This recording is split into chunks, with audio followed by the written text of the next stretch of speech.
Start कर, unmute एक बार करिए।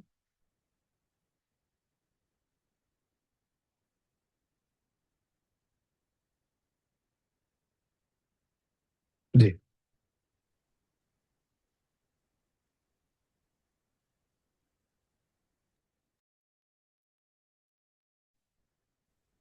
आरंभ कीजिए।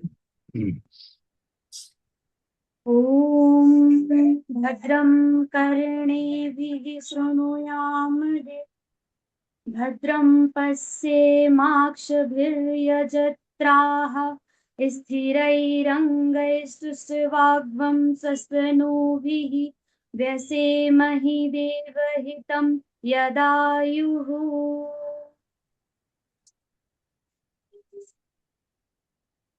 अस्तु, धन्यवादः। आइए हम सभी योग दर्शन के इस परिपाटी में आगे चलते हैं। जैसा कि समाधिपाद जो समाहित चित्त वालों के लिए कथित है, ऐसे पाद का आलंबन लेते हुए हम सभी समाहित चित्त के साथ दत्त चित्त होते हुए इस विधा में आगे बढ़ रहे थे। सीधे विषय की तरफ बढ़ते हैं। एक मिनट एड भी करना है।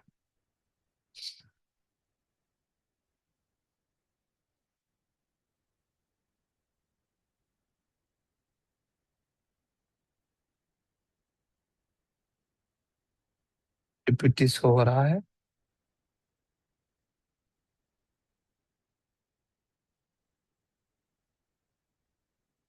पीपीटी दिख रहा है ना? एक बार बता दीजिएगा। बीच में एक दो कक्षाओं में ऐसा हुआ है, पूरा पीपीटी एक ही पेज पे रुका था, तो रिकॉर्डिंग में मैंने देखा। तो ऐसा कभी भी आपको बोलना है, मुझे कई बार पता नहीं चलता है, सिस्टम है इधर उधर हो जाता है।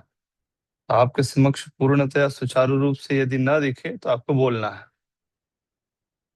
उषा मैम, अभी कोई प्रश्न है या फिर क्या आप बोलना चाह रही हैं? जी। कुछ नहीं, ऐसा हाथ चल गए। नहीं, ऐसा हाथ मत चलाइए, नहीं तो फिर समस्या हो जाएगी। हाँ, चलिए ठीक, आते हैं विषय पर। कल किन्हीं का प्रश्न था, विषयवती व प्रवृत्तिरुत्पन्ना मनुष्य स्थिति निबंधिनी, इस सूत्र को और अच्छे से समझने की दृष्टि से थोड़ा सा इसको हम लोग समझने की कोशिश करते हैं।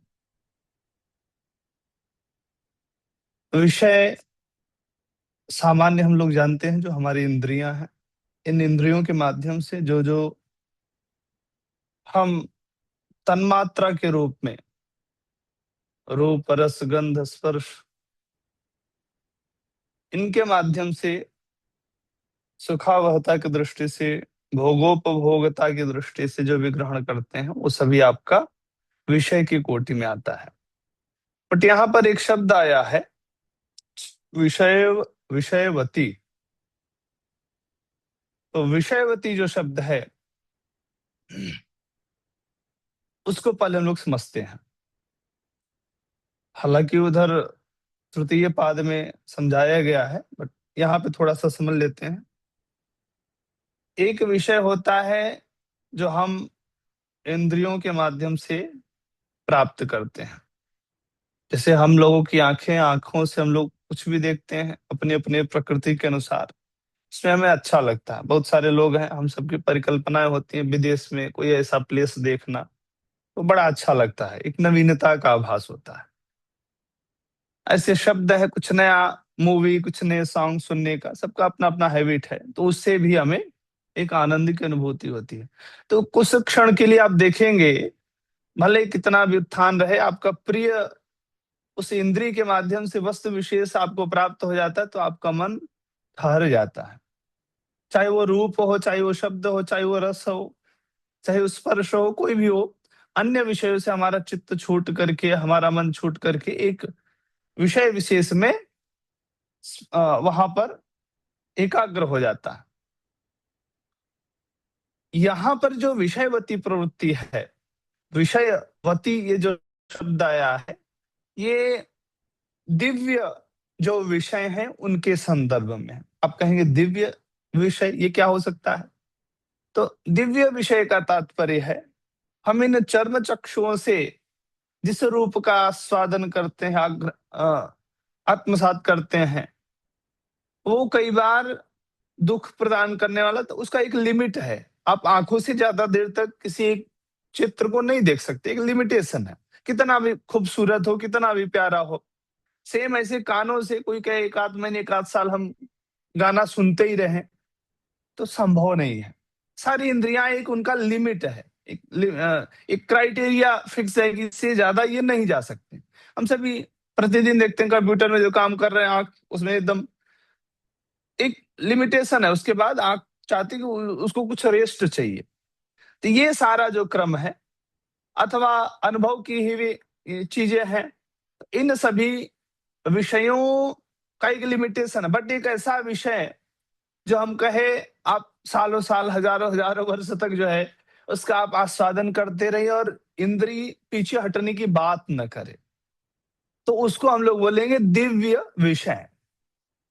जैसे आंख है, अब आंख से तो हम लोग देखेंगे, बट अंतर्मन के चक्षु से जब किसी हम विषय को, वहां पर रूप रूपी विषय को, परमात्मा के उस सुंदर स्वरूप को आधारित करके जब हम ध्यान में बैठेंगे, तो उसके प्रति जो दिव्यता का एहसास है और एक तानता वृत्ति जब बन जाएगी, तो वहां पर ना आपकी आंखें थकने वाली है, ना आपका मन थकने वाला है, और वो एक अद्भुत एहसास होता है।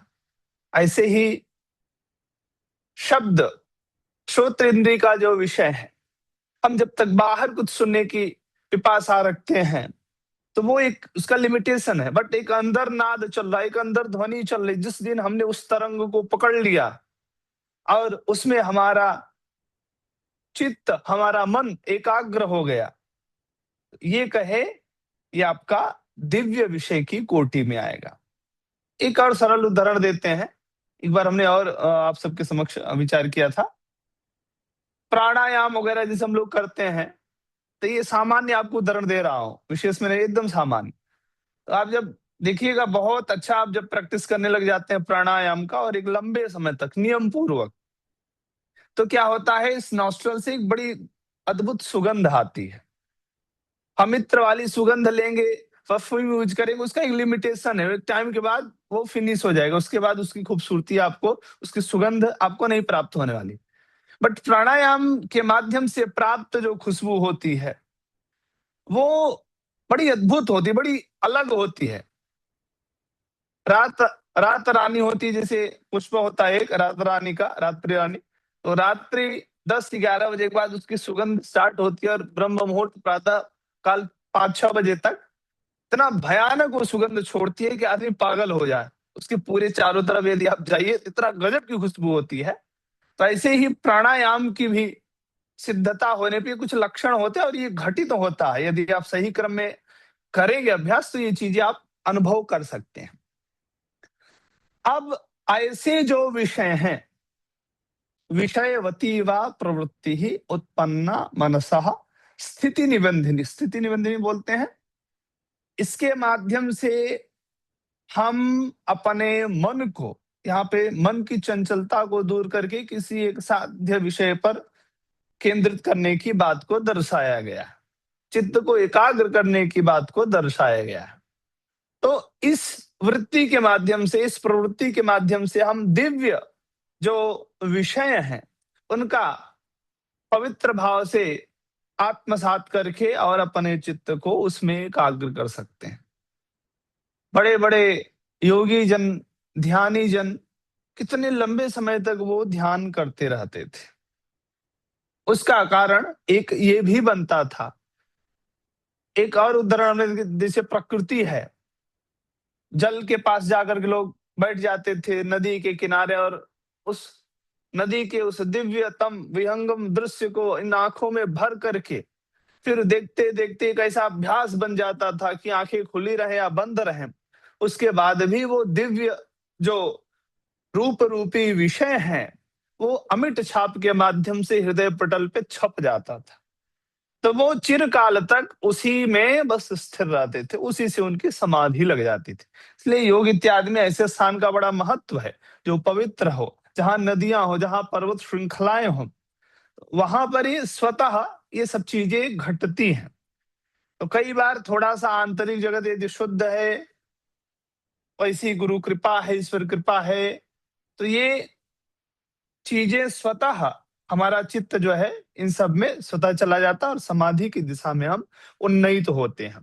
तो विषयवती प्रवृत्ति उत्पन्ना मनसा स्थिति निबंधिनी, ये जो हमारा 35वां सूत्र है, इसको इस तरह से हमें समझना है। ये भी ले जाता है वही संप्रज्ञात असंप्रज्ञात समाधि की ही दिशा में, ये भी हमें अग्रसरित करता है। स्पष्ट है?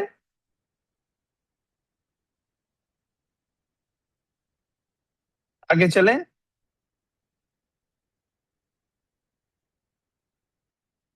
अब इसके बाद 5-7 सूत्रों में पुनः अन्य अन्य उपाय बताए गए थे, जिसके विषय में कल हमने कहा था, जिसमें से है विशोका व ज्योतिष्मति वीतराग विषयम व चित्तम स्वप्न निद्रा ज्ञानालंबनम व।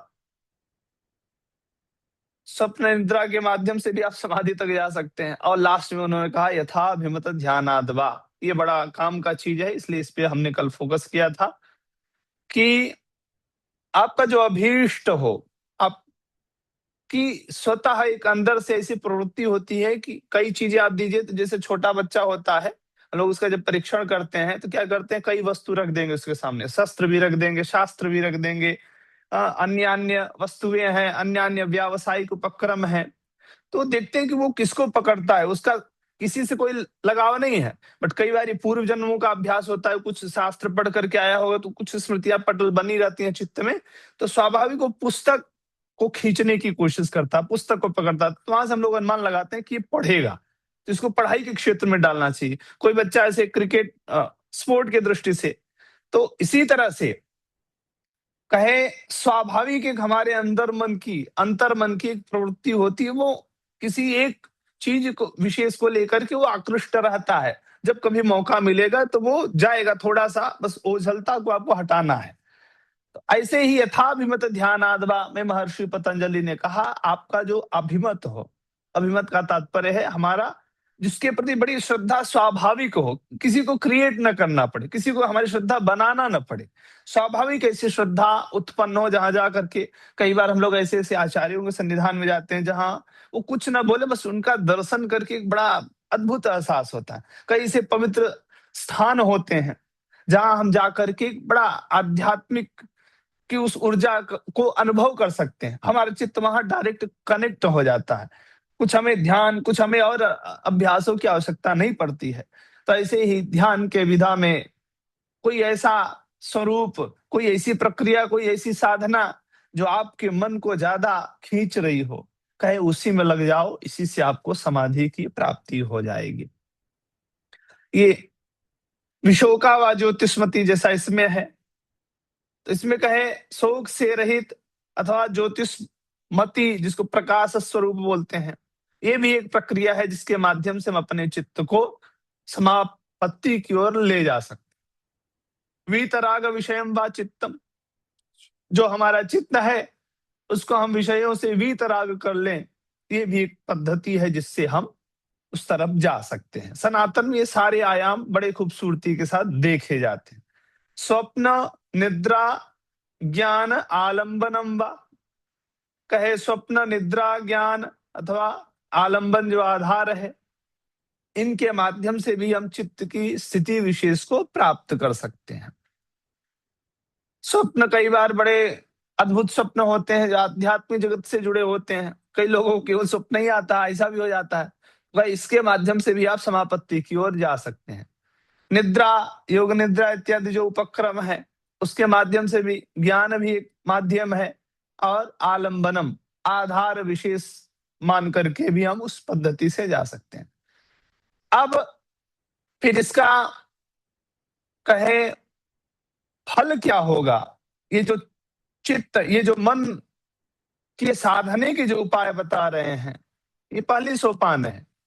तो इससे लाभ क्या होगा, तो 40वें सूत्र में महर्षि ने लिखा है, परमाणु परम महत्वांतोस्य वशीकारः।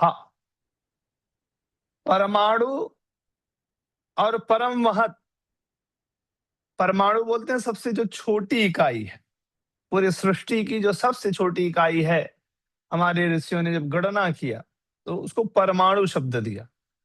और सबसे बड़ी जो महत इकाई है, उस महत इकाई का जो अंत है, कहे जब आपका चित्त इन इन विषयों को आधारित करके एकाग्र हो जाता है, उस एकाग्रित चित्त में इतनी सामर्थ्यता है तो छोटे से छोटे वस्तु व्यक्ति विशेष को लेकर के बड़े से बड़े महत के उस अंतिम परिधि पर्यंत उसका अधिकार बन जाता है। वो अपने वश में करने की क्षमता रखता है। छोटे से छोटे स्थान विशेष में हो रही घटनाओं को, हो रही प्रकृति के अनुकूल वहां पर जो चीजें हैं उनको वश में कर सकता है, और बड़े से बड़े उफान तूफान को भी वो बांधने, रोकने, अथवा उसके अंदर जो भी मतलब वहां पे उसकी अभीप्सा इच्छा के अनुरूप जो जैसा करना चाहे कर सकता है। इतना शक्ति उसके अंदर आ जाती है। फिर क्षीण वृत्ते अभिजातस्येव मणेः ग्रहित्री ग्रहण ग्राह्येषु तत्स्थ तदंजनता समापत्ति। 40वां सूत्र ये भी उसी महत्ता को दर्शाते हुए कहे क्षीण वृत्ते अभिजातस्येव। क्षीण वृत्ति का तात्पर्य हमारे चित्त की जो विभिन्न वृत्तियां हैं जब क्षीण हो जाए तो हमारा चित्त कैसा होता है, तो कहे अभिजातस्य मणेः इव, नया नया उत्पन्न हुआ मणि के सदृश। अभिजात मणि, हाँ, एकदम नूतन कोई मणि हो, एकदम सुंदर अद्भुत, तुरंत जो है प्राप्त की गई हो, स्वच्छ हो, तो नूतन मणि के भांति वो कैसा होता है, चमकता हुआ होता है। तो अब इसमें तीन चीजें, ग्रहीता ग्रहण ग्राह्येषु तत्स्थ तत्स्थ तदंजनता समापत्ति, इसमें थोड़ा शुद्ध लिखा है। तो तीन चीजें हैं, त्रिपुटी ध्यान में भी आएगा, ध्यान, ध्येय और ध्याता। ऐसे ही यहां पर भी तीन चीजें हैं, ग्रहीता, ग्रहण और ग्राह्य। ग्रहीता बोलते हैं जो उस चीज को लेने वाला है, ग्रहण जिस विधा से ग्रहण कर रहा, ले रहा है, और ग्राह्य जिसको ले रहा है। तीन चीजें होती हैं, एक लेने वाला है, जिस विधा से ले रहा है, और जिसको ले रहा है। तो कहे ये हमारे जो चित्त की स्थिति है।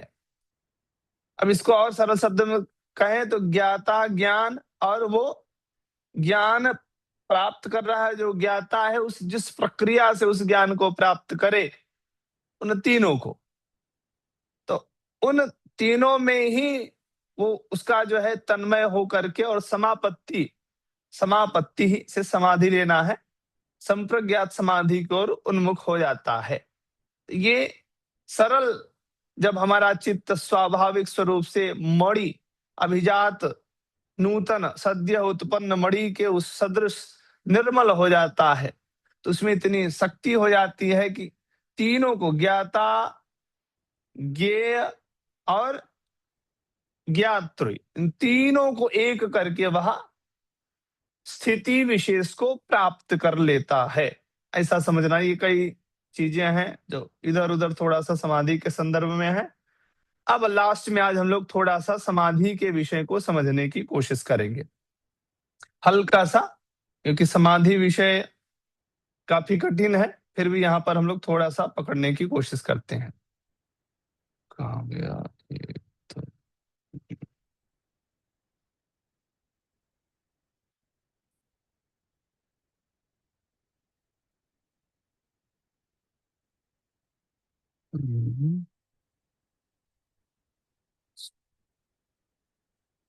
एक मिनट, स्क्रीन शेयर दिख रहा है? ओके।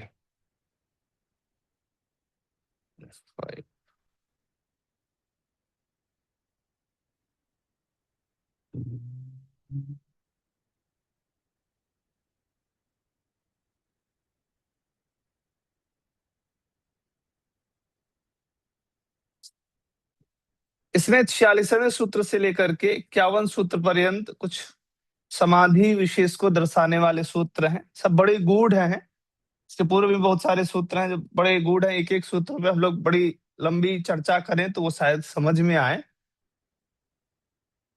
अब 46वां जो सूत्र आता है, तो जब समापत्ति तक हम लोग पहुंच जाते हैं, इसको हम लोग समाधि समाधि बोल रहे हैं, तो ये विभिन्न जो सोपान है, वो चाहे अभ्यास वैराग्य से लेकर के और लास्ट में क्षीण वृत्ते है अभिजात सेव मणेर ग्रहण ग्राह्येषु तदंजनता समापत्ति, यहाँ पर्यंत जितने भी साधन बताए गए, वो चाहे ईश्वर प्रणिधानाद्वा हो, श्वास वहां पे श्वास प्रश्वास का विनिमयन रूपी कई वहां पे उन्होंने बताया, मैत्री करुणा मुदिता उपेक्षाणाम सुख दुख पुण्य पुण्य विषयाणाम भावना तच्चित्त प्रसादनम, ये जितने भी सोपान बताए गए, ये सारे के सारे फिर लास्ट में जो अवस्थिति प्रदान करेंगे उसको हम लोग समाधि बोलते हैं। तो वो कौन सी समाधि है?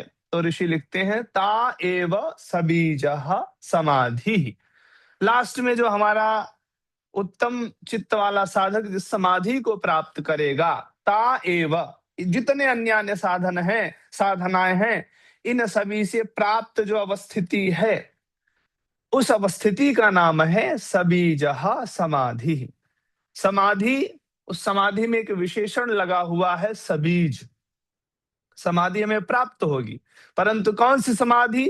तो कहे सबीज समाधि। सा शब्द जिसके आगे लग जाए उसका हम लोग अर्थ करते हैं सहित। सहित, हाँ, जैसे कर्म के सहित तो हम लोग बोल देंगे सकर्म, काम के सहित सकाम। तो ऐसे सामान्य संस्कृत में हम लोग ये शब्द प्रयोग करते हैं, सहित के अर्थ में सा। तो सबीज सबीज शब्द का अर्थ क्या होगा? बीजेन सहितः सबीजः, अर्थात जो बीज के सहित है। तो अब इसमें बीज का मतलब क्या है? तो बीज से हमें लेना है, हम इस शरीर में आए अथवा दूसरे शरीर में गए, विभिन्न योनियों में हमारा जन्म हुआ, उसका जो बीज है, उसका जो कारण है, बीज का शब्द का अर्थ यहां हम लोग करेंगे कारण। तो डीप में जाएंगे तो कारण क्या मिलेगा? संस्कार। हमारे इंद्रियों के माध्यम से, हमारे मन के माध्यम से भोगे गए जो विभिन्न भोग हैं, वे सभी बड़े सूक्ष्म स्तर पे, स्थूल शरीर तो नष्ट हो जाता है, पंचभूत वाला जो शरीर है जला सड़ा गल फड़ करके जिस भी योनि में रहेंगे आप नष्ट हो जाएगा योनि के अनुकूल। बट उसका जो सूक्ष्म शरीर होता है वो नष्ट नहीं होता है। इंद्रियां, हमारा मन, हमारा चित्त, ये अंतःकरण की जो चीजें हैं, तो ये स्वाभाविक ये वही रहते हैं, क्योंकि हम इनको नहीं मार सकते, हम इनको नहीं जला सकते, हम इनको नहीं काट सकते, ये सूक्ष्म है। हम जो प्रक्रिया करेंगे वो पांच भौतिक शरीर पर ही कर सकते हैं। इनको हम पकड़ करके इनके साथ कुछ भी नहीं कर। इसलिए आप देखेंगे कई बार उदाहरण, कई बार ऐसा होता है, कुछ बच्चों की स्वाभाविक प्रकृति होती किसी रस विशेष को लेकर के, हम लोगों के अंदर एक ऐसा स्वाभाविक होता है, हमें ये चीज देखने में अपने आप एक रुचि होती है, जन्म जन्म से ही। कई बच्चे वो जन्म से ही स्वभाव होता है, कोई गाना है, कोई चीजें हैं, अलग अलग कहानी, कोई ना कोई सबका अपना एक अलग सबसे बना रहता है। तो उसके मूल में आप जाएंगे तो उसका मूल में कारण यही होता है, ये बीज जो संस्कार के रूप में हमारे इंद्रियों के माध्यम से मन बुद्धि चित्त के उस क्षेत्र में एक पटल बन जाती है, एक रेखा बन जाती है, एक काई जम जाती है संस्कारों की, यूं कहे काई जम जाती है। तो इसको हम लोग बोलते हैं, ये मूल में बीज रूप में यही रहता है। तो जब समाधि में पहुंचता है साधक, वो चाहे ईश्वर प्रणिधान से पहुंचे, वो चाहे अभ्यास वैराग्य से पहुंचे, अन्य साधनाओं के माध्यम से पहुंचे, जैसे पहुंचता है तो जो पहला स्टेज होता है समाधि तो लग जाती है, बट ये सबीज समाधि होती है, इसमें संस्कार बने रहते हैं। अब संस्कार बने हैं, कोई हमको या हमने किसी को किसी समय बहुत तेजी से एक चाटा जड़ दिया था 20-25 लोगों के सामने। अब जैसे वो व्यक्ति हमारे सामने आएगा तो क्या होगा? स्वाभाविक है, एक अंदर से वो चेहरा देखते ही पूरा स्मरण जो है रील चलने लगा, अरे इसने हमको मारा था, इसलिए हमको मारा था, वो पूरी रील जो है चलने लगे। बस उसको द्योतित करने वाला एक संस्थान चाहिए। जैसे संस्थान मिलेगा तुरंत वो संस्कार जो है आने लग जाता है। तो सबीज समाधि में क्या होता है कि इसमें जब हम लोग पहुंचते हैं तो यहाँ पर कुछ भी विषय यदि कुछ ऐसा हुआ तो वो फिर से हमें गिराने लग जाते हैं, वो फिर से उफान उत्पन्न कर देंगे, फिर से वो क्रोध कामनाएं हमारे अंदर जागृत हो सकती है। जहां थोड़े से भी अंश में जागृत हुई हम तुरंत गिर जाएंगे। एक ऋषि का वहां पे संदर्भ आया था, अप्सरा का दर्शन करके उनकी समाधि टूट गई थी। हम लोगों ने रामायण में कई जगह आया है दृष्टांत, और उपनिषदों में भी आया है। इतनी सुंदर अप्सरा थी कि अब इंद्र का काम ही है कि भाई किसी की निर्बीज समाधि लगने वाली हो उसके पहले सबीज समाधि लगेगी। तो जब सबीज समाधि ऐसी अवस्था होती है जहां आप किसी को गिरा सकते हो, निर्बीज में चला गया फिर तो संभव नहीं है।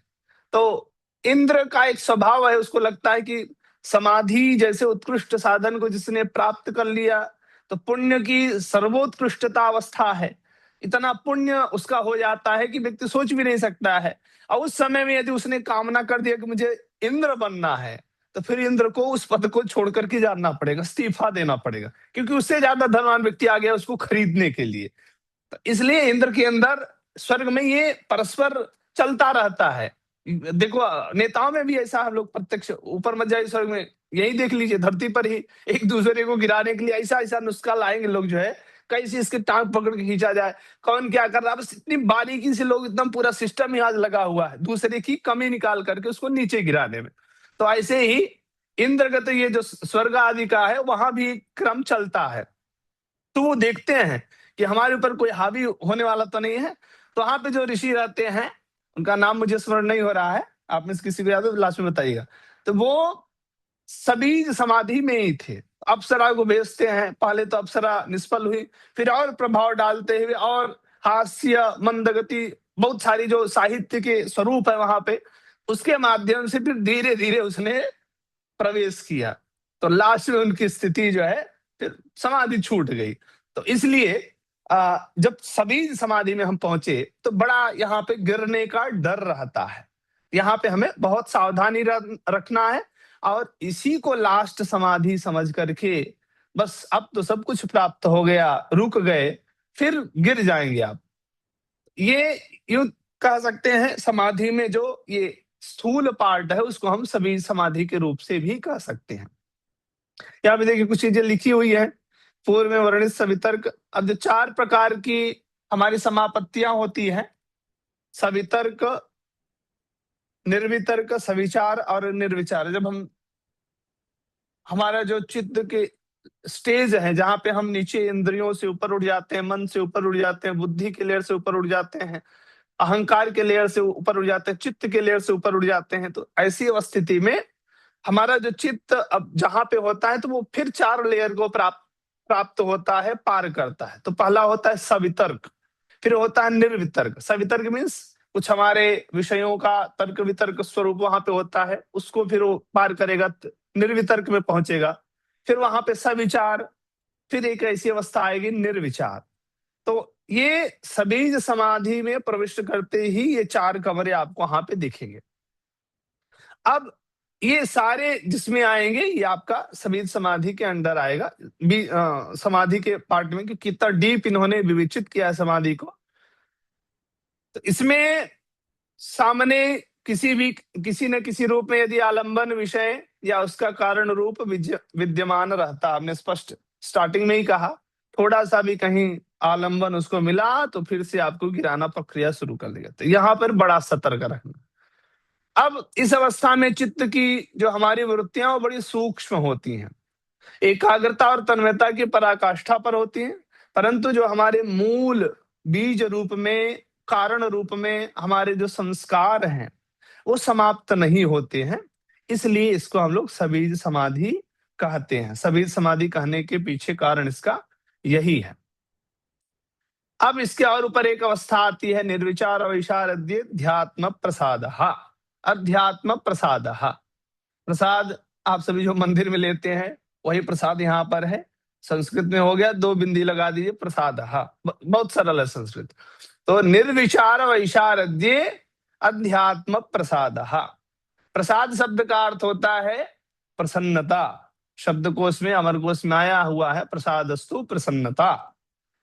तो निर्विचार, सविचार, निर्विचार, इधर सवितर्क, निर्वितर्क, सविचार, निर्विचार, जो लास्ट वाला स्टेज है, चतुर्थ वाला। तो इस स्थिति में जब हमारा चित्त पहुंचता है, इसमें जब विशारद्ये, विशारद शब्द होता है, हाँ, एक डिग्री भी होती है जिसमें हम लोग विशारद आता है, विद्या वाचस्पति विशारद। तो विशारद मीन्स उसमें पूर्णतया निपुण हो जाना। हमारा जब चित्त निर्विचार, विचारों से अतीत हो जाना, संपूर्ण शुभाशुभ विचारों की उस सीमा से जब पूर्णतया ऊपर रहित हो जाता है, विचार रहित हो जाता है, वैशारद्य, उसमें जब उसकी पूर्ण दक्षता हो जाती है, पूर्ण निर्मलता, पूर्ण स्पष्टता हो जाती है, तो कहे अधि आत्मा। अध्यात्म शब्द का अर्थ यहाँ समझने योग्य है, भाष्यकार टीकाकारों का भी वहां देखना चाहिए। स्टार्टिंग में भी हमने कहा था अधि उपसर्ग है और आत्म शब्द है। तो अधि मीन्स होता है समीप, आत्म मीन्स हमारा जो सेल्फ, हमारा जो मूल, हमारा जो सोल स्वरूप है। आत्म शब्द भी शरीर के भी पर्याय में है, चित्त को पर्याय में भी है, और हमारा जो स्वस्वरूप है उसके पर्याय में भी प्रयोग होता है। तो अध्यात्म प्रसादः, हमारा जो अंतःकरण है, हमारा जो निज स्वरूप है, उसकी हमें प्राप्ति होती है, उसकी हमें वहां पर उस प्रकाश की वहां पर आदीप्तता, प्रदीप्तता होती है। तो निर्विचार वैशारद्ये ध्यात्म प्रसादः। 47वें सूत्र में ऋषि कहते हैं, जब हम समाधि, सभी समाधि के जो 4 लेयर हैं, उन चारों में से लास्ट वाले को डाकते हुए उसमें जब पूर्णतया विशारद हो जाएंगे, निपुण हो जाएंगे, तो हमारे चित्त की स्थिति, हमारे अंतःकरण की स्थिति उस आत्म प्रसाद से जुड़ जाएगी। हमारा जो निज स्वरूप है, जो मोक्षात्मक, जो कैवल्य, जो सबसे असंग है, जो नित्य शाश्वत चिदानंद स्वरूप है, ऐसे हम आत्म स्वरूप के उस प्रसाद को प्राप्त करते हैं। ठीक है, प्रसाद का प्रकट होना। अब एक बड़ा शब्द आता है ऋतंभरा, प्रज्ञा, विवेक, ख्याति, पुरुष ख्याति। ये बहुत सारे जगह समाधि के प्रसंग में आएगा, प्रायः ये आता है, इसमें बड़ा कंफ्यूजन होता है। तो ऋतम भरा शब्द का अर्थ एक बार समझे रहिए। ऋतम मीन सत्यम, ऋतंच सत्यं चाभिद्धा तपसोऽध्यजायत करके शुक्ल यजुर्वेद और ऋग्वेद आदि में मंत्र आया हुआ है। तो ऋतम शब्द का अर्थ होता है सत्यम, सत्य। सत्य का अर्थ होता है कालत्रये तिष्ठति सत्य, जो तीनों काल में एक जैसा रहे, भूत भविष्य वर्तमान में कोई परिवर्तन ना हो, उसको हम लोग सत्य बोलते हैं। इसको हम लोग यथार्थ भी बोल सकते हैं। तो ऋतम भरा, रित से, सत्य से जो अम्भरा, ऋतम भरा, तो भरा हिंदी का भी शब्द है। तो भरा का एक अर्थ करते हम लोग एकदम भर गया अथवा धारण करने वाली। प्रज्ञा, एक तो बुद्धि जो हम लोगों का स्वाभाविक हमें प्राप्त है, इंद्रियों, फिर मन, फिर उसके ऊपर बुद्धि, एक तो लेयर वो है। प्रज्ञा शब्द का भी अर्थ बुद्धि ही होता है, बट इसमें प्र उपसर्ग लग गया तो प्रकृष्ट ज्ञा, प्रज्ञा, ज्ञा शब्द का अर्थ होता बुद्धि। तो जब प्र उपसर्ग लग गया तो इट मीन्स विशिष्ट बुद्धि, विशिष्ट ज्ञान, विशिष्ट प्रकार की जो बुद्धि है, ऐसी बुद्धि जो सांसारिक ज्ञान को प्रकाशित करने वाली नहीं है, ऐसी बुद्धि जो आध्यात्मिक ज्ञान को प्रकाशित करने वाली, विशिष्ट ज्ञान को हमारे सामने प्रस्तुत करने वाली, उसको हम लोग बोलते हैं प्रज्ञा। तो जब हमारा चित्त, जब हमारा अंतःकरण अध्यात्म प्रसाद से ओतप्रोत होता है, तो उस समय हमारे आंतरिक जगत की स्थिति जो बनती है, ऋतंभरा तत्र प्रज्ञा।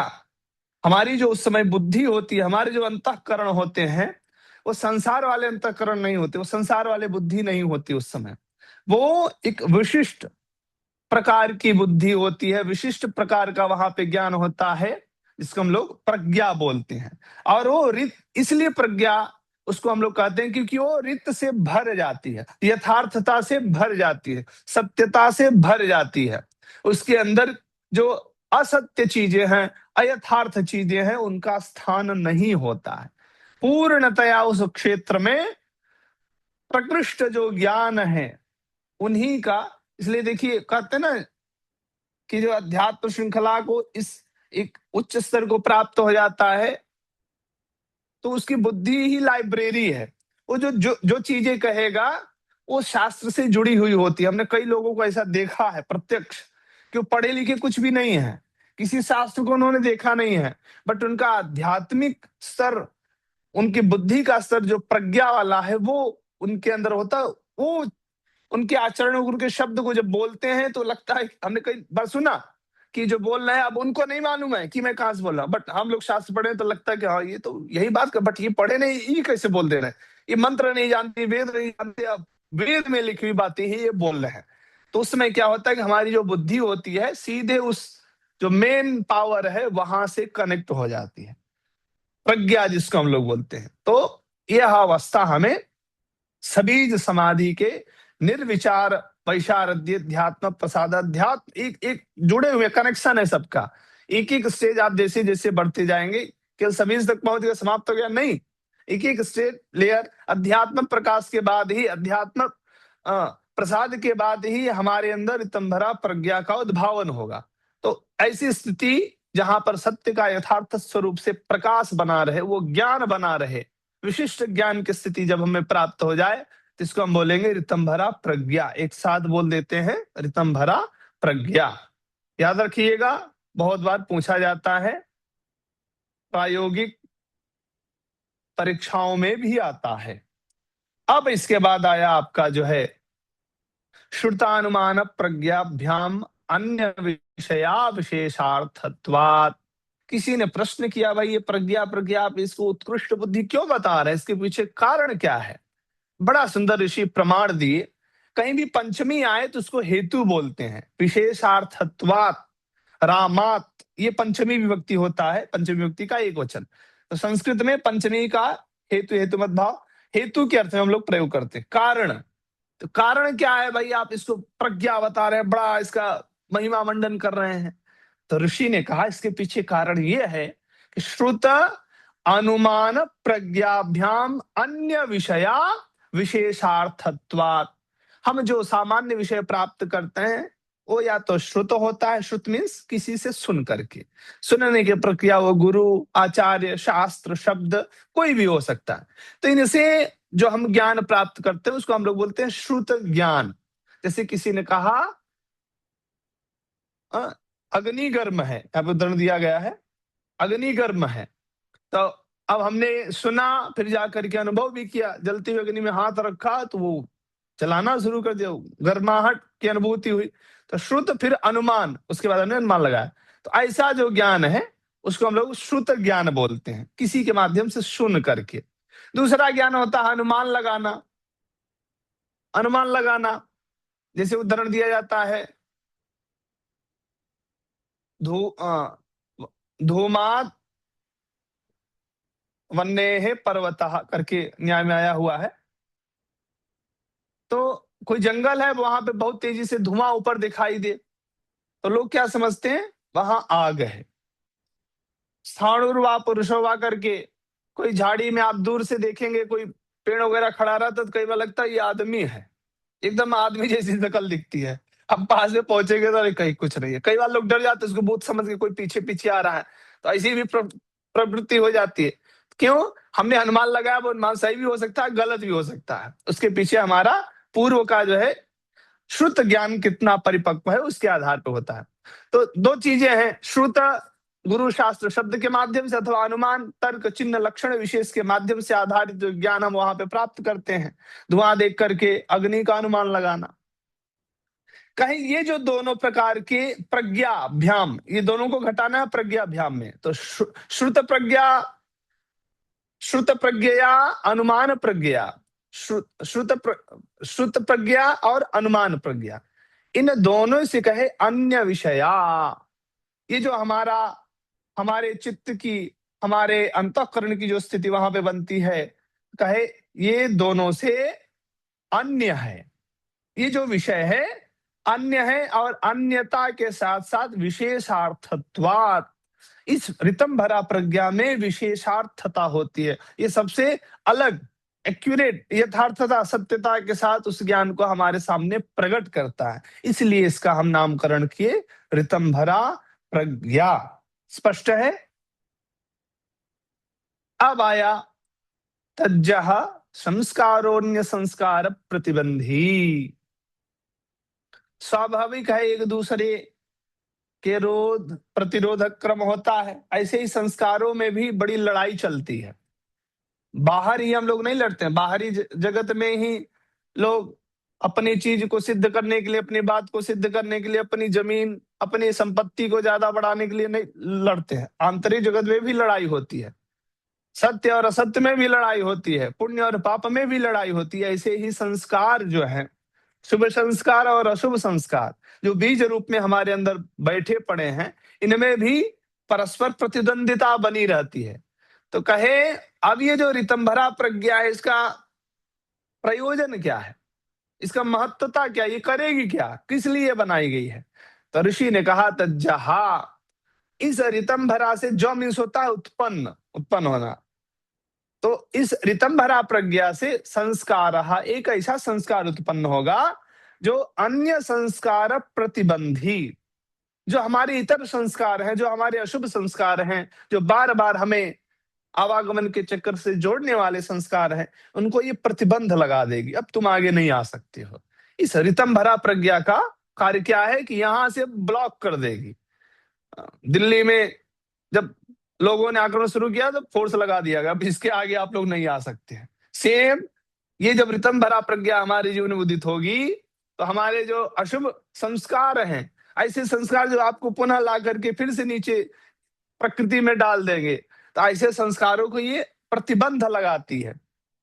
अब ये प्रतिबंध कमजोर भी पड़ सकता है, कई बार फोर्स कमजोर हो जाती है, ज्यादा लोग हो गए तो फोर्स को फिर पीछे हटना पड़ता है। सेम यहाँ पर भी है।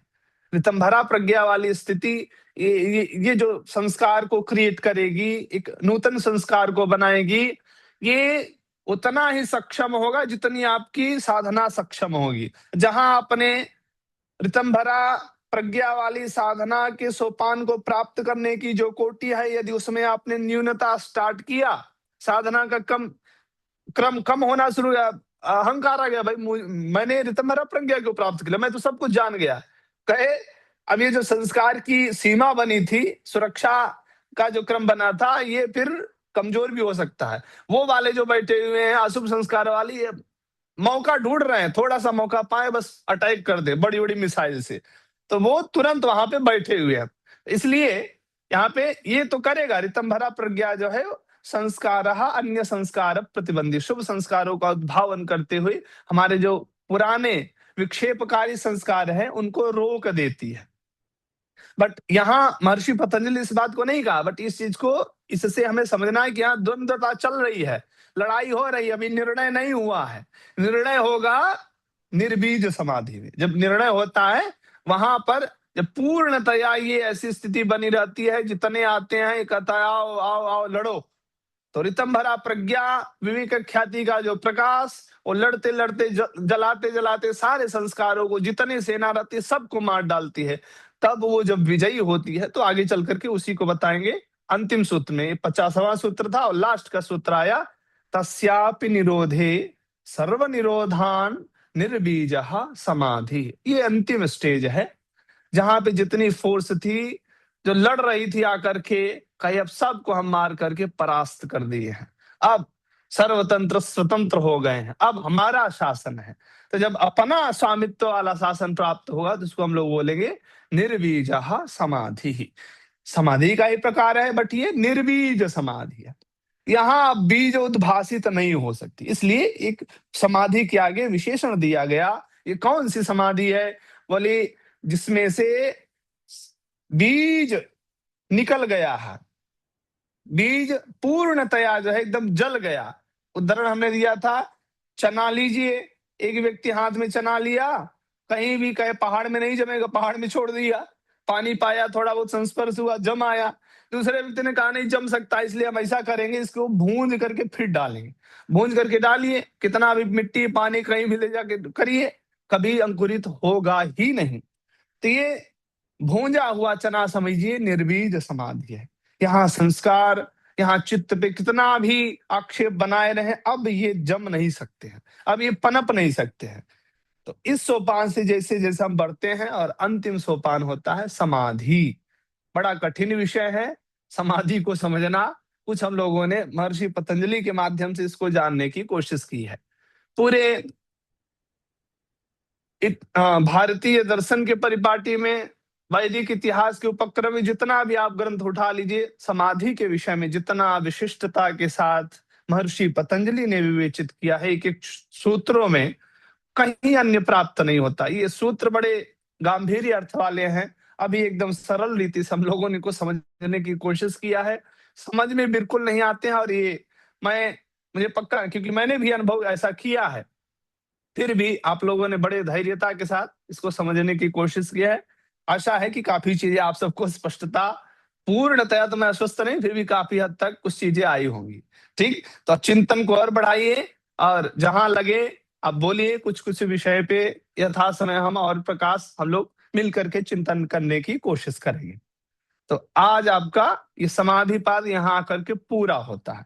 कल से हम लोग आपका साधन पाद, जो द्वितीय साधना है, उसको आरंभ करेंगे। उसके पूर्व में आपके मन में कोई भी समाधि को लेकर के, कौन सी समाधि, आपके द्वारा कल्पित समाधि नहीं, महर्षि पतंजलि के द्वारा प्रणीत प्रतिपादित, उनके द्वारा बताई गई जो समाधि का क्रम है, एतत् संबंधित आपके अंदर कोई भी प्रश्न है तो आप सबका स्वागत है। हाँ, सिप्रा मैम।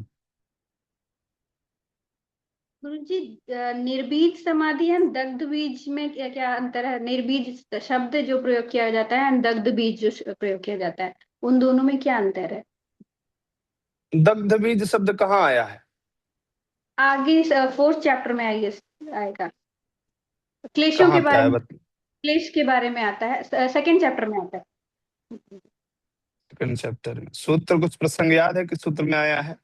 के संबंध में है ये। अपन जब क्लेश क्लेश क्षीण हो जाते हैं, तब जब वो जो आता है, वहां पे ये वर्ड प्रयोग होता है। तो दग्ध उसमें भी बीज। मतलब बोली जाती है कि दग्ध बीज में भी बीज दग्ध हो जाते हैं, जो उनको बर्न सीड होते हैं, सीड जो जी, जला के डालेंगे, मतलब क्लेश इतने छीण कर दी जाएंगे कि जल गए हैं पूरी तरह से, वैसा कुछ उसको समझते हैं। तो यही है, और उसमें यही वाला अंतर है। नहीं रहेगा। अंतर कुछ नहीं है, यही है, सेम है। निर्बीज हमने बोला ना, सेम है, यही वाला है। ठीक है, निर्बीज वो तभी होगा, बीज से रहित होना। तो बीज से रहित होना, एक तो होगा भाई बीज ही उखाड़ के फेंक दो, तो दूसरा तरीका क्या है भाई, जला करके एकदम भस्म कर दो, वो पुनरुत्पत्ति पुनरुत्पादन के योग्य ही न रहे, तो उसको हम लोग वो निर्बीज, वही अर्थ में है। अब कोई अर्थ वही है, कोई विशेष होगा तो एक बार मुझे बताइएगा वहां कहाँ पे आया है, तो हम देखेंगे। ठीक है, बहुत सुंदर। ज्योति मैम। गुरुजी, आपने ये संप्रज्ञात और असंप्रज्ञात समाधि बताया था, तो क्या ये समीज और निर्बीज समाधि का ही रूप है, या इससे कुछ अलग है, अंतर है इसमें? थोड़ा सा अंतर है, अब इसमें नहीं सर, चतुर्थ पाद में है, थोड़ा सा इसके विषय में संदर्भित है। शब्द से ही जैसे हमें समझना है, संप्रज्ञात, प्रज्ञात शब्द है, ऋतंभरा प्रज्ञा से भी इसको हमको रिलेट करके समझ सकते हैं। तो सम्यक प्रज्ञायते, प्रख्यायते, जहां पे अच्छी तरह से प्रकाशित हो। ऋतंभरा प्रज्ञा में क्या होता है, ऋतंभरा प्रज्ञा हमारे जो मूल स्वरूप है, हमारा जो मूल, क्योंकि वो अध्यात्म के समीप होता है, अध्यात्म के उस प्रकाश के आलोक में प्रकाशित करता है ज्ञान को, तो यथार्थ ज्ञान को प्रकाशित करने का उसको हम लोग ऋतंभरा प्रज्ञा बोलते हैं। तो संप्रज्ञात समाधि में भी यही होता है कि सम्यकतया वो प्रकाशित कर देती है, संप्रज्ञात समाधि। और असंप्रज्ञात समाधि, निर्बीज तो नहीं बोलेंगे, कई जगह इसमें थोड़ा सा अलग अलग चिंतन है, इसमें बड़ा शास्त्रार्थ भी है। तो ये आप छोटी वाली पुस्तक पढ़ेंगे जो गीता का है, इसमें दिख नहीं रहा, योग दर्शन का हिंदी व्याख्या वाली, तो उसमें भी ग्रंथकार ने भूमिका में लिखा है, भूमिका पढ़िएगा, तो वो कुछ चीजों को लेकर के मतभेद है। और ये ऐसा विषय है कि इस पे जो है सब मौन हो जाते हैं। ये व्याख्या का विषय नहीं, ये अनुभव का विषय। फिर भी महर्षि पतंजलि धन्य है कि उन्होंने इतने डीप लेयर में जाकर के शोध किया, चिंतन किया और उन चीजों को उन्होंने व्याख्यायित किया, ग्रंथ स्वरूप दिया। ठीक, तो संप्रज्ञात मीन्स जो ऋतंभरा हमारे आत्मिक स्वरूप को प्रकाशित करे, और असंप्रज्ञात इसी से और ऊपर वाला निर्बीज और सबीज के मध्य का जो स्टेज है उसको हम लोग असंप्रज्ञात ऐसा बोल सकते हैं। जी सर, और ये गुरु जी संस्कारों से क्या तात्पर्य है? मतलब संस्कार किस टाइप के होता है? संस्कार समझना है हम लोग यत् श्रुतम यत् दृष्टम तज्जनित वासना निद्रा समय प्रतीयते। हमने इंद्रियों से जो देखा, जो सुना, एक क्रम पूरा सिस्टम अंदर बना हुआ है। इंद्रियां ले जाके मन को देती हैं, मन बुद्धि को, बुद्धि चित्त को, चित्त अहंकार को। तो जी इन अंतःकरण जो चतुष्टय है इनमें जाकर के एक परत जम जाती है। हाँ, कोई भी चीज आप लाइब्रेरी में रखते जाइए, तो ऐसे ही ये हमारे जो अनुभव है, जिसको हम अनुभव बोल सकते हैं, अच्छा तो ये संस्कार के रूप में वहां बने रहते हैं। जहां जी मौका पाए, कोई बात हमने कहा ना कि कोई आपको चांटा मारा हो या आपने किसी को मारा हो, तो देखते ही वो छवि बन जाती है। ठीक, तो ऐसे इन्हीं को हम लोग संस्कार बोलते हैं। अब वो शुभ और अशुभ संस्कार या फिर षोडश जो संस्कार होते हैं उससे नहीं समझना है। कर्मकांड के अच्छा जो अच्छा, वो अलग 16 है। संस्कार होते हैं वो अलग है। यहाँ पे संस्कार से तात्पर्य है हमारे द्वारा अनुभव किए गए जो विषय हैं। जी ठीक है, धन्यवाद सर। जी, जी। आरती मैम।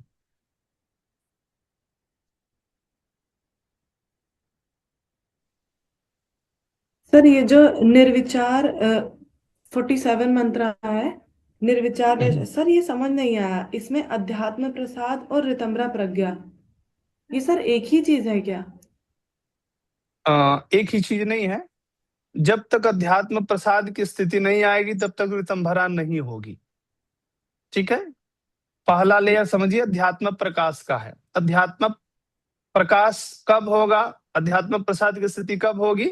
जब कहे निर्विचार वैशारद्य। हम समाधि के जो 4 भेद बताए गए सभी समाधि के, सवितर्क, निर्वितर्क, सविचार और निर्विचार, तो लास्ट वाले में जब हम पारंगत हो जाएंगे, पूर्णतया निपुण हो गए, उस समाधि में जब आप पूर्णतया निपुण हो जाएंगे तो एक स्टेज क्रिएट होगा, एक ऐसी स्थिति बनेगी हमारे अंतःकरण की जिसको हम लोग बोलेंगे अध्यात्म प्रकाश। अध्यात्म प्रकाश मतलब कोई अलग से एकदम नक्षत्र तारा ग्रह समूह अलग नहीं बन जाएगा, वहां पे सब कुछ वही रहेगा। बट क्या होगा कि हमारा जो अंतःकरण है वो प्रकाशित होने लग जाएगा।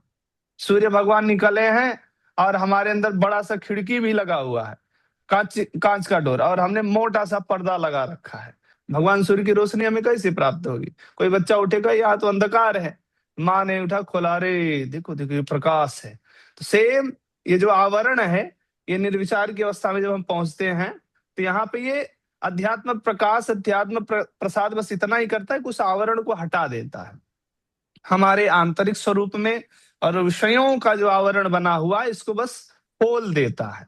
तो खोलते ही अब प्रकाश होने लग जाएगा। प्रकाश होगा तो कहाँ फोन रखा है, कहाँ खाने की चीज रखी है, कहाँ पैसा रखा है, दिखने लग जाता है। तो सेम अब जब खुला प्रकाश हुआ तो एक सबसे पहले उत्कृष्ट चीज दिखी जिसको हम बोलते हैं ऋतंभरा प्रज्ञा। हमारे उस प्रज्ञा का जो दिव्य स्तर है वो प्रकाशित हो जाता है। अरे हमारे अंदर ये भी है, ये चीजें हमारे अंदर मौजूद है। तो जब हम सृष्टि को देखेंगे तो यथार्थ वाली सृष्टि दिखेगी, वो परिवर्तित वाली सृष्टि नहीं दिखेगी। इसलिए दृष्टि वहां पे एकदम पूरा बदल जाएगी। आप फिर और लेयर जैसे बढ़ेगी तो जैसे हमने बताया उसी क्रम से समझना है। ठीक है, धन्यवाद गुरु। उषा मैम।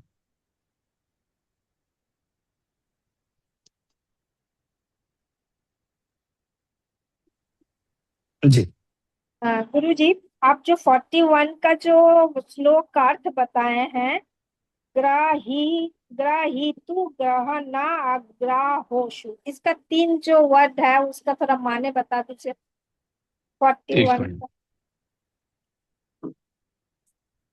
पहला है ग्रहीत्री, दूसरा है ग्रहण, तीसरा है ग्राह्य। ठीक है, तो ग्रहीता जिसको हम लोग बोलते हैं, ग्रहित शब्द का रूप चलता है तो ग्रहीता बनता है। ग्रहीता मीन्स पुरुष जो ले रहा है, आप ले रहे हैं तो आप ही ग्रहीता हो गई।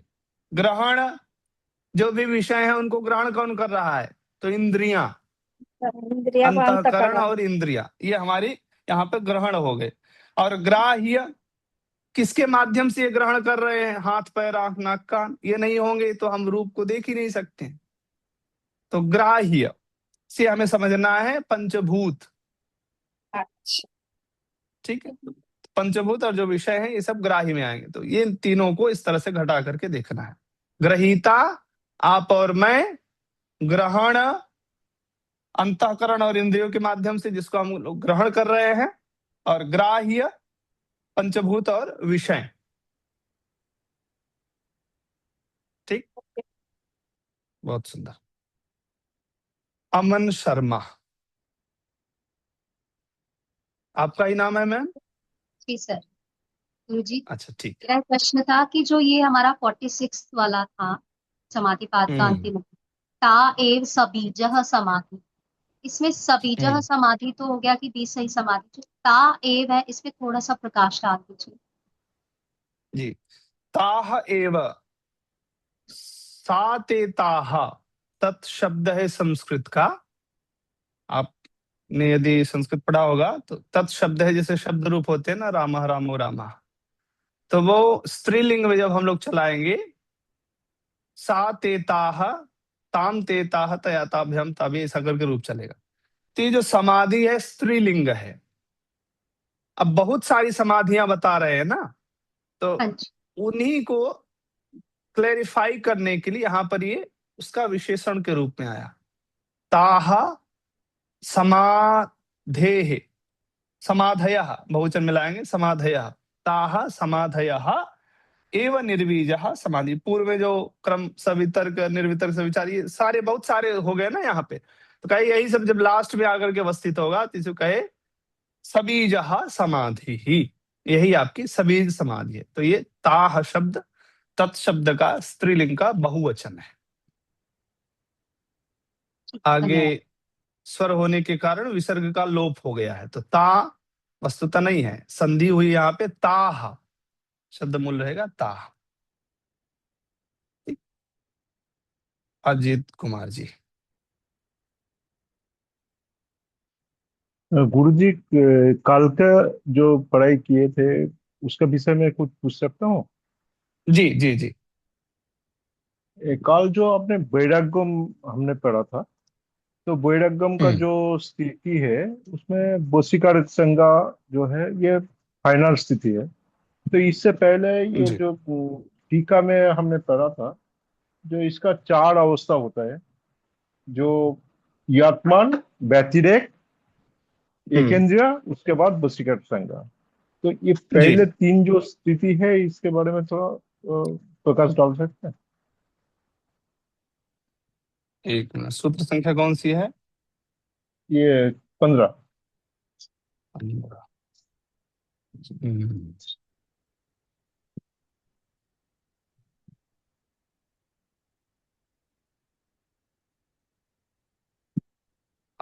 इसको कल लेते हैं, थोड़ा सा ये विशेष है। हमने कहा था वैराग्य, एक दिन चैप्टर ले लेंगे, थोड़ा सा और समझने की कोशिश करेंगे। नहीं, कल आपने काफी समझा, लेकिन ये जो 4 हम वैराग्यम का जो 4 क्रम दिए हुए, जी जी जी हाँ जी, जी, कोशिश ठीक है। करेंगे कल से। उषा मैम, आप कुछ और बोलना चाह रही हैं? नहीं गुरुजी। अच्छा, हमने कहा हाथ आपने उठा रखा, हाथ दर्द करने लग जाएगा। चलिए, तो बड़ा अच्छा लग रहा है, आप सभी अच्छे अच्छे प्रश्न भी कर रहे हैं। अब हमें प्रश्न करने का कब मौका देंगे आप लोग? ऐसा भी होना चाहिए ना। तो एक दिन निर्धारित करिए, अब समाधिपात तो हो गया है, क्योंकि ज्यादा हो जाएगा तो फिर सब उसी में घूमेगा, बहुत सारे प्रश्न हो जाए, संशय हो जाएंगे। तो एक दिन ऐसा होना चाहिए जहां हम लोग, क्योंकि बहुत सारे लोग ऐसे हैं जो पूछ नहीं रहे हैं, लिख तो रहे हैं, बहुत सारे लिख भी नहीं रहे हैं। अच्छा है, कोई नहीं, एकाग्रता से सुन रहे हैं। एक ऐसा विषय है जो सुनने से केवल नहीं आने वाला है, इसमें हम लोगों को थोड़ा सा मनन चिंतन करना पड़ेगा, शास्त्रों का, ग्रंथों का अब स्थिति में आप सबकी समझ सकते हैं, क्योंकि बहुत सारे क्लासेस हैं, बहुत सारे विषय है, आप सबके पर्सनल भी क्लासेस रहते हैं, तो स्थिति ऐसी होती है। बट थोड़ा सा मेरा उद्देश्य ये रहता है कि जहां हम लोग जुड़े तो वो चीजें यथार्थ स्वरूप में आप तक पहुंच सके, आप उसको समझ सकें। ये एक ऐसा विषय है योग दर्शन जिसके विषय में आज प्रायः लोग मौन हैं।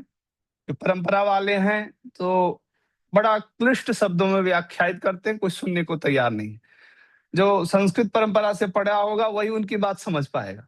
हमारे गुरुजी लोग हैं, पूज्य डॉक्टर दिव्य चेतन ब्रह्मचारी गुरुजी, इतना अवच्छेद लगा के जो है, तो आपको क्या, हमको भी कई बार समझ में नहीं आता, तो फिर कई बार घूमेंगे, बार बार जो है इसको आवृत्ति करने, फिर वो चीजें समझ में आती है।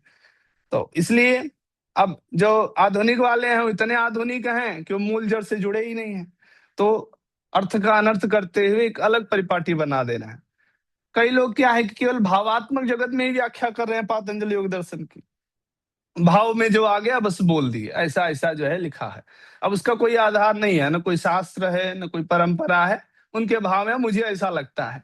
चित्त ऐसा विषय है, ये समाधि का विषय ऐसा है, आप जाए कुछ न कुछ तो अनुभव में आएगा, कुछ न कुछ तो वहां पे वृत्ति प्रवृत्ति बनेगी। तो उसके आधार पे आप यदि तत्वदर्शी महापुरुष हैं तब तो आपको कहने का अधिकार है, यथार्थ वक्ता है तब तो आप कहने का अधिकार है, नहीं है तो ये चीजें ऐसी नहीं करनी चाहिए। बट आज ऐसा दुर्भाग्य है, हम लोग पढ़ लिख नहीं रहे हैं, तो जो भी आकर के जो ज्ञान देता है तो हम लोग कहते हैं हाँ ये बहुत बड़े ज्ञानी है। तो इसलिए एक कोशिश है कि आप लोग इसमें थोड़ी सी जनजागृति लाएं। 3-4 सेशन इसके पहले भी एसकेएम के पटल पर चला है और क्रांतिकारी अभी तक कोई पटल हुआ नहीं है, तो मुझे बड़ी अपेक्षा रहती है और अपेक्षा के संदर्भ में आप सभी खरे उतरिए, थोड़ा सा अच्छे से चिंतन करिए। रात दिन हम आप सबके लिए उपलब्ध हैं, कभी भी एतत् संबंधित योग दर्शन को लेकर के, योग दर्शन ही हठ योग के जो भी पारंपरिक ग्रंथ हैं उनके संदर्भ में यथामति यथागति गुरु परंपरा से प्राप्त जो चीजें हैं उसको निवेदित करने के लिए मैं तत्पर रहता हूं। तो जहां भी लगे आप मेरा सपोर्ट सहयोग जैसे भी अपेक्षित हो आप ले सकते हैं। बट एक ऐसा समाज में वातावरण हम लोग मिलकर के बनाए कि आप एक अच्छे प्लेटफॉर्म पे हैं और एक अच्छी चीजों को आगे प्रसारित कर रहे हैं। समाज में आज आधुनिकता और बहुत सारी चीजें पे लोग जितना काम कर रहे हैं, केवल मॉडर्नाइज आधुनिकता में भाग रहे हैं और जो मूल चीजें छोड़ के जा रहे हैं, तो वहां कुछ मिलने वाला नहीं। एक महाराज जी थे, तो वो एक कथा बड़ी सुंदर बात बताए कि कोई व्यक्ति आया तो उसको एकदम मस्त मलाई जो है, मलाई का बना हुआ गाय का अद्भुत दूध जो है ला करके रखे कि भाई पियो। तो वो साइंटिस्ट था, तार्किक व्यक्ति था, तार्किक व्यक्ति था, कुतार्किक भी था। उसने कहा महाराज दूध को तो हम बाद में पियेंगे, आप इसमें बताइए क्या क्या इसमें मिनरल्स कितने क्या क्या हैं। तो महाराज जी बोले अच्छा, तो कह ले जाओ सर्च करो। अब वो लेके गया सर्च कर भेजा, प्रक्रिया हुई 8-10 दिन बाद जो है। अब बाद में वो जब लेकर के आया तो दिखाया महाराज इसमें तो बहुत कुछ है। कहे अब कहाँ है दूध लाके दीजिए, तो कहे वो तो गया तुम्हारे लाइब्रेरी का, अब तुमको पीने को नहीं मिलेगा। तो ऐसे कई बार हम लोग आजकल क्या कर रहे हैं कि जो सर्च करने के उपक्रम में जो मूल चीजें हैं उनको हम खो दे रहे हैं। निकलेगा जब रहेगा तब तो अब दूध ही नहीं मिलेगा, आप क्या सर्च करेंगे। देखिए कैसी स्थिति बन गई है, इतना जो है फ्रॉड, इतना उटपटांग चीजें जो है मनमानी बना बना करके बेच रहे हैं हर एक चीज में। तो ऐसे ही योग में भी खूब बढ़ चढ़ करके चल रहा है। तो ऐसा समय है कलिकाल का, हम सभी को सतर्क होकर के और इन चीजों को शुद्ध परिपक्व करके यथेष्ट जितना कर सकते हैं समाजोपयोगी की दृष्टि से आगे प्रसारित करना चाहिए। अस्तु, सभी को प्रणाम। कल पुनः आगे के क्रम में बढ़ेंगे और आप सबकी इच्छा होगी तो प्रश्नोत्तर का श्रृंखला रखेंगे, अन्यथा फिर हम आगे बढ़ेंगे क्योंकि टाइम हमारे पास थोड़ा कम है। 24 के बाद हमारी को कक्षाएं यहाँ का स्कूल प्रारंभ हो जाएगा, फिर थोड़ा समय का अभाव रहेगा। प्रणाम।